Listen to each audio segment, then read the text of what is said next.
அண்ணன் ஓபிஎஸ் அவர்கள் தேசிய ஜனநாயக கூட்டணிக்கு வருவார் என்ற 100% நம்பிக்கை இருக்கிறது என்று டிடிவி தினகரன் ஆசைப்பட்டிருக்காரு. அதிமுக நீங்களே சொல்லியிருக்காரு. அதிமுக நீங்களே இப்ப என்ன சொன்னீங்க? திரு டிடிவி தினகரன் அவர்கள் ஆசைப்பட்டிருக்கிறார் என்று சொன்னீர்கள். அது அவருடைய ஆசை. அந்த கூட்டத்தில் இதன் மூலம் அவருக்கு அழைப்பு கொடுக்கிறார் அப்படின்னு சொல்லியிருக்காரு. நட்பின் அடையாளமாக அவர் அந்த அழைப்பை விட்டிருக்கிறார். அதிமுகவிற்கு திரு ஓ பன்னீர்செல்வம் அவர்களை இந்த அளவுக்கு உயர்த்தி கொண்டு போய் சேர்த்த அதிமுகவிற்கு அவர் நன்றிக்கடன் செய்ய வேண்டும் என்றால் இது ஒரு நல்ல வாய்ப்பு. தேசிய ஜனநாயக கூட்டணியில் இணைவதுதான் நல்ல வாய்ப்புன்னு அவர் சொல்லியிருக்கார். நான் ஒரு கருத்தை சொல்றேன்.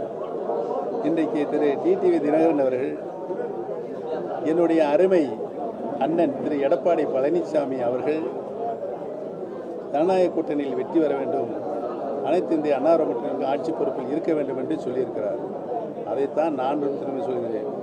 இன்றைக்கு எதிரும் இருந்த டிடிவி தினகரன் அவர்களும் எடப்பாடி பழனிசாமி ஒன்றிணைந்திருக்கிறார்கள் ஜனநாயக கூட்டணியில். அவர்கள் நினைத்தால், யார் நினைத்தால், திரு டிடிவி தினகரன் அவர்கள் நினைத்தால் இன்றைக்கு எடப்பாடி பழனிசாமி கையில் யார் கையில் இருக்கு? அவர் கையில் இருக்குது. நாங்கள் இணைய வேண்டும் சொல்லியிருக்கோம். அதிலிருந்து மாறுபட மாட்டார். யார் இணைய வேண்டும் என்ற கோரிக்கையை திரு டிடிவி மாறுபட மாட்டார். அவரும் அந்த கருத்தை அங்கே வலியுறுத்த வேண்டும். நானே இணையும் தானே சொல்கிறேன். அவரை இணையும் சொன்னால் இணைஞ்சு இல்லாமல் அந்த வேலையை செய்தால் ஆட்டோமேட்டிக்காக அனைத்து இந்திய அண்ணா முன்னேற்றம் மாபெரும் வெற்றி அடையும்.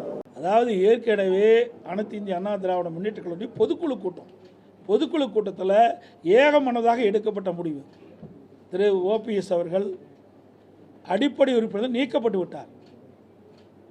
நடவடிக்கை எடுக்கப்பட்டிருக்கிறது.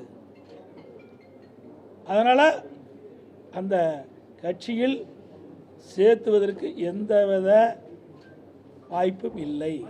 எந்த புது கட்சியும் தொடங்குற எண்ணம் எனக்கு இல்லை. அது அவரை தான் கேட்கணும். நீங்கள் அவரை போய் கேளுங்க சார். இது அடிப்படை நல்லா புரிஞ்சுக்குது. பொதுக்குழு எடுக்கப்பட்ட முடிவு, ஒரு பொதுச்சாலை எடுக்கப்பட்ட முடிவு இல்லை.